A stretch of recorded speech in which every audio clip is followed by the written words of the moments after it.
Good day, Ma'am and Sir. My name is Lisa Ramirez. I am 37 years old, married, blessed with one child. I am high school graduate.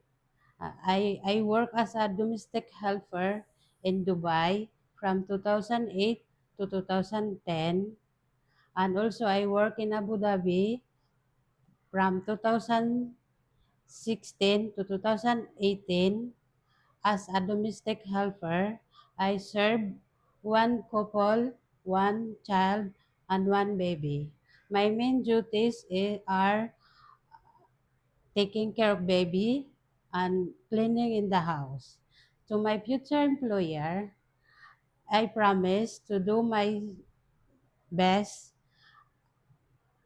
to serve your family and to finish my 2 years contract.